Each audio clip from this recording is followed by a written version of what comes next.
let's build a computer. First off, for the CPU, we got the Ryzen 7 5800X. Don't know why they do this giant box when they're not even including the cooler with it. All that plastic for nothing. That's what we're looking for. Alright, see that dot right there in the corner? See this dot here? You line them up, open this up, line them up.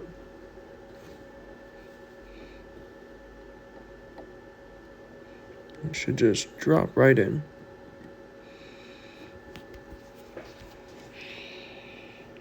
Once you got it in, just slide, clip. For the RAM, we got the Vengeance LPX 32 gig kit of 3600 megahertz DDR4. Alright, so our RAM sticks want to be in A2 and B2, so let's open those up.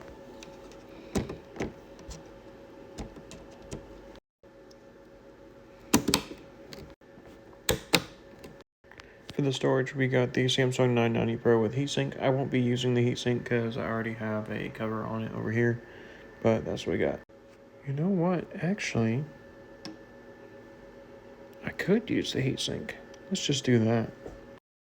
For the CPU cooler, that's what we got. Peerless Assassin 120 SE ARGB. That is one hell of a cooler.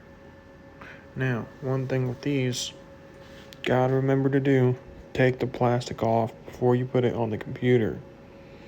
Before you put the thermal paste on. Okay?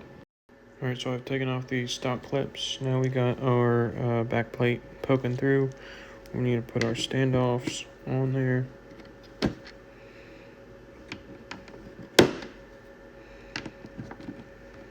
Then our screws through. Actually, now we put our screws through.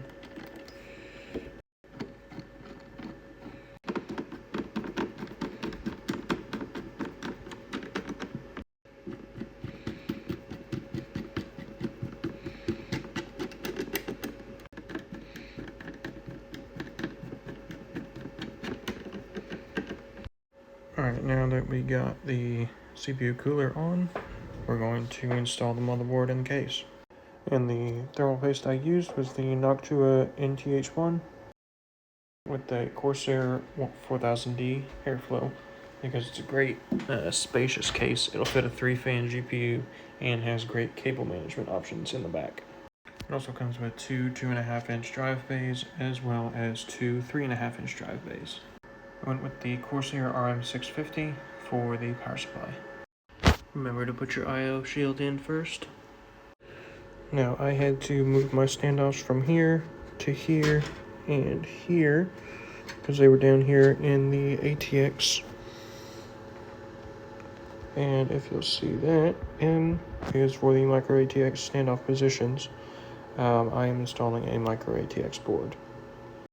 Put a screw in every single hole that looks like this. So before you install your power supply, you want to plug in all your cables to the power supply first because you won't have a lot of room to maneuver around inside that case. So we got our CPU power plugged into the PCIe CPU. We've also got our GPU powers, got that double-ended cable, dual 8-pin. And we got our motherboard power, the 24-pin. Once you've screwed in your power supply, you'll want to route your cables around and start hooking them up to your motherboard. No matter what I do, these freaking front panel connectors always kick my butt. Every time. And here's the real star of the show, the RX 7800 XT. Alright, now that we got the GPU in, I'm not going to do the peel yet because we got to test it. We're going to dry fit and see what breaks.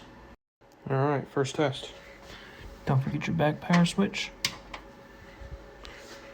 And action.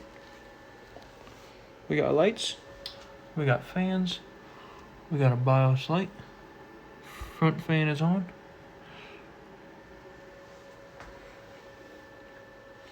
Let's see if we post.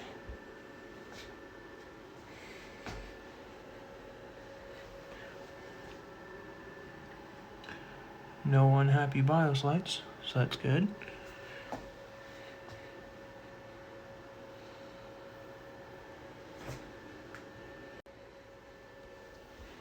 Hell yeah.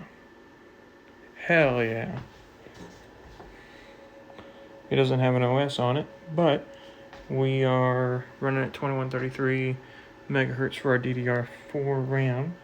It can support up to 36, but the CPU only goes to 32. And we got a Ryzen 7, 32 gigs of RAM. Yeah, it's working.